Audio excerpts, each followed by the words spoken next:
allies of Senate Majority Leader Mitch McConnell declared open warfare on Wednesday against Stephen K. Bannon, the former White House chief strategist and leader of an insurrection aimed at defeating mainstream Republican candidates in next year's midterm elections. More than a year ahead of the 2018 congressional contests, a super PAC aligned with McConnell RKY revealed plans to attack Bannon personally as it works to protect GOP incumbents facing uphill primary fights.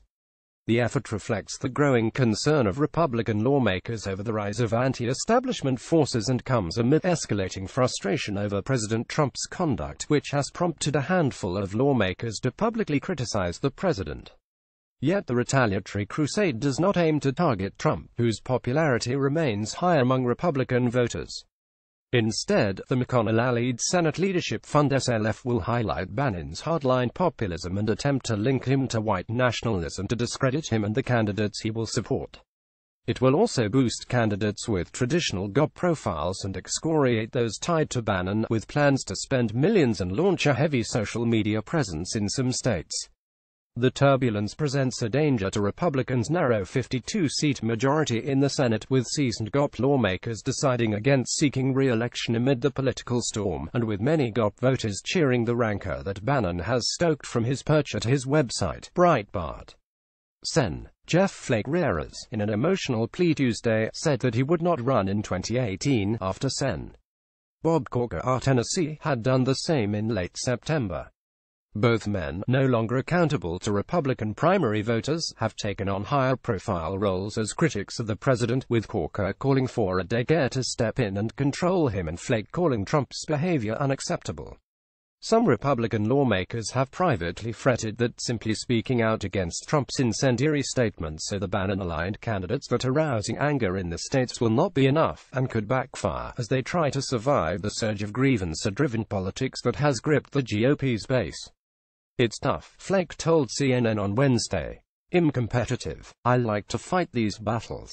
But I also knew that I couldn't run the kind of race that I would be proud of and win in a Republican primary at this time. The politics in that way have changed." In the wake of Flake's announcement, the SLF called Arizona State Sen. Kelly Ward, Bannon's pick to replace Flake, a conspiracy theorist, and promised to ensure her defeat. In recent weeks, Bannon has held court as dozens of candidates have streamed through his Capitol Hill townhouse, including Ward last week, urging them to pledge to vote against McConnell for Majority Leader. Mississippi State Sen. Chris McDaniel is close to making a decision on a bid against Sen. Roger Wicker Miss, and has won Bannon's blessing, according to a person close to him. Hedge fund executive Robert Mercer and his daughter Rebecca, Bannon's wealthy allies, have pledged millions to the cause, said people briefed on the plans. Bannon's critics argue that he is causing unnecessary internal divisions that could make it harder to pass tax legislation and to win general elections next fall. They also point to Sen. Luther Strange's defeat in last month's Republican primary in a special Senate election in Alabama as an example of a dynamic they worry could repeat itself across the next year if left unchecked. The SLF spent more than $10 million to help Strange. What Flake's retirement means for the Senate in 2018. View graphic. What Flake's retirement means for the Senate in 2018. Strange was endorsed by Trump and McConnell but lost to a former state judge, Roy Moore, who had won the backing of Bannon and his orbit of allies. Moore is now in a tight race with Democratic nominee Doug Jones. "This is a guy who is more interested in seeing his name in the headlines than he is in any kind of accomplishment for the president," said Josh Holmes, a former chief of staff to McConnell who has been increasingly outspoken in his opposition to Bannon. "It comes at great cost to the president's term, the Republican Party, and any hope they can have at working as a team." On Wednesday, the SLF's Twitter account mocked Danny Tarkanian, a frequent conservative candidate in Nevada, who is challenging Sen. Dean Heller RNEV, for suggesting that Heller join him in pledging to oppose McConnell as majority leader. The tweets also turned the spotlight on Bannon. The SLF tweeted a 2016 headline from the New York Daily News: "Anti-Semitic Trump campaign CEO Stephen Bannon not a big fan of whiny brat Jews, ex-wife says," with space for Tarkanian's signature. "Here's another pledge for Danny Tarkanian to sign," the PAC tweeted. The Daily News reported last year that in a 2007 court statement, Bannon's former wife Mary Louise Picard said he didn't want the twin daughters attending a school because too many Jews attended. The biggest problem he had with Archer School for Girls in Los Angeles is the number of Jews that attend, Picard said in her statement, the newspaper reported.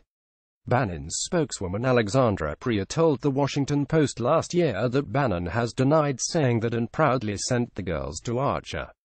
And after seeing the SLF tweet at Arcanian on Wednesday, a Bannon confidant said, he responded to the group's social media blitz with laughter, as he has to other recent attacks on his character. That attack was one of a number of swipes at Bannon that have popped up as the former White House advisor has emerged as a player on the national political scene. Holmes and others have called him a white supremacist. Holmes defended his use of the term to describe Bannon in a recent interview. If you look at his associations, the people who are ecstatic about his efforts, the long history of conduct that he has been a part of, I will let others come to the conclusions, he said. But this is not a guy that just burst on the scene. Let's not act like everybody doesn't know exactly who Steve Bannon is. Bannon has said repeatedly that his nationalist, populist vision includes a place for all races, sexual orientations and genders to succeed.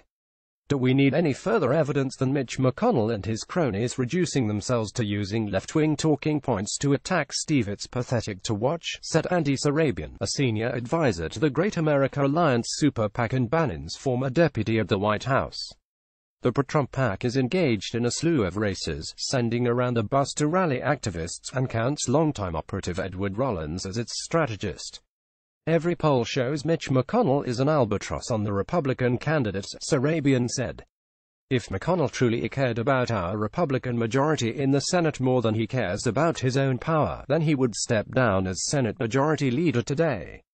Bannon's circle says the contents of his divorce proceedings, along with claims of racism, are unlikely to do new damage to his reputation, since he has been targeted in the past along those same lines by Democrats, and even in a Saturday Night Live caricature as an angel of death.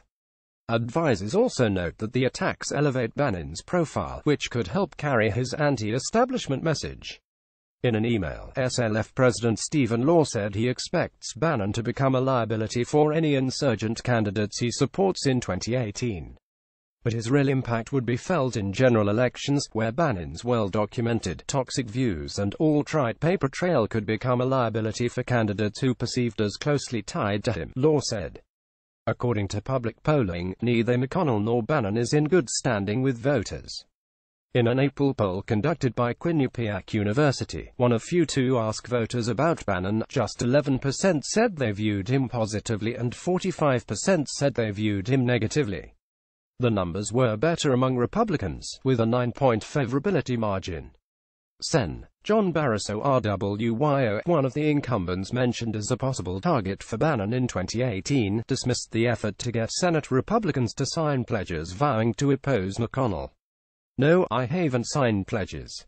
I didn't sign Grover Norquist's pledge, Barrasso said on Wednesday, referring to the anti-tax advocate's famous pledge. I'm not a guy that signs pledges, and am going to vote for whoever I believe is in the best interests of the people of Wyoming. The reasons for Flake's decision may be tied less to the national environment surrounding the feud between McConnell and Bannon and more about raw home state politics. Reams of public and private polling in recent months have found Flake to be an unpopular incumbent, especially among the Republican voters he would need to win over in a primary fight next year. McConnell's polling among Republicans has tumbled since the start of the year, a fact that Bannon has used to his advantage. On Tuesday, Bannon's Breitbart website reported that the Harvard-Harris poll found 56% of Republicans in favor of dumping McConnell as leader. That same day, at a media roundtable organized by the Conservative Heritage Foundation, a reporter for Breitbart asked members of the House Freedom Caucus to respond to the poll number. It was that high scoffed Rep. Matt Gaetz RFLA, wondering jokingly about why it wasn't even higher. As the two sides spar, Senate Republicans are trying to demonstrate that the party's agenda is moving forward despite the infighting, and that relations with the White House are smooth. On Wednesday, a day after Flake made his charged speech, Ivanka Trump appeared with Republican senators to pitch a child tax credit that she has lobbied to include in the upcoming tax legislation. Still, GOP donors who are friendly with McConnell welcomed the effort to thwart Bannon's attempts to shape the 2018 contests and rattle McConnell as Senate Republicans are trying to whomp. Absolutely. Why not, said Al Hoffman, a major Republican donor and McConnell ally.